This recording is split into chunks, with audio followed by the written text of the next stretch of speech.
There was a time in Britain when life moved with a quieter, gentler rhythm, when everyday interactions felt guided by invisible threads of courtesy, and people didn't need reminders to act with grace. Manners weren't a performance. They weren't bragged about or displayed like trophies. They were simply part of life, passed quietly from parents to children, from neighbors to newcomers, until the entire country seemed to share the same unspoken agreement on how to live together. But somewhere in the rush of modern life, between technology speeding everything up and old habits slowly fading, these small, meaningful gestures began to disappear. People who lived through those years now look back and wonder how something so ordinary could vanish so completely. So let's revisit the manners that once shaped British life. The rituals millions grew up with, the ones that held communities together, and the ones that, without anyone noticing, slipped right through our fingers. The greeting that made a neighborhood. There was once an automatic greeting between neighbors. Nothing dramatic, just a nod, a smile, a simple morning. You didn't need to know anything about them. It was just your way of saying, we share this little corner of the world. Entire streets were knitted together through this quiet ritual.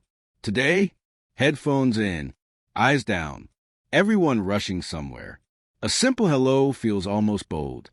But those tiny exchanges once carried a warmth that cost nothing and somehow meant everything. When men rose to show respect. For generations, men stood the moment a woman entered the room.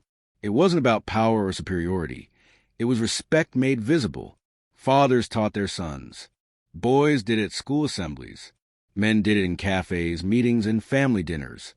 Then came the cultural shake-ups of the 60s and 70s, and the gesture faded almost overnight. Yet those who remember can still picture entire rooms rising in perfect synchronicity, a choreography of respect that defined an era, the legendary cue that needed no rules. British lines were famous, not because anyone enforced them, but because no one had to. A queue formed naturally, at the bus stop, at the bakery, at the post office. Cutting the line wasn't just rude. It was a moral offense, not punished by yelling, but by the sharp, cold sting of social disapproval. Everyone waited together. Everyone respected the process. Fairness wasn't discussed. It was understood. Today, the queue still exists, but the shared sense of honor behind it has thinned to a memory. Giving up your seat before the signs asked. Long before stickers and posters reminded people to stand up for elders, pregnant women, or someone struggling, the gesture was instinctive. Teenagers did it automatically. Men practically leapt to their feet. And the exchange was always graceful, offered warmly, accepted politely. It still happens, yes, but not universally, and not always with the same sense of responsibility. Ask anyone over 50. They'll tell you, it wasn't kindness. It was simply what you did. Gloves, posture, and proper introductions. Introductions once had a certain ceremony. Men removed their hats. Women offered a gloved hand. Names were spoken clearly, last name first, and no one used first names until invited. It wasn't cold or formal. It made everyone feel recognized.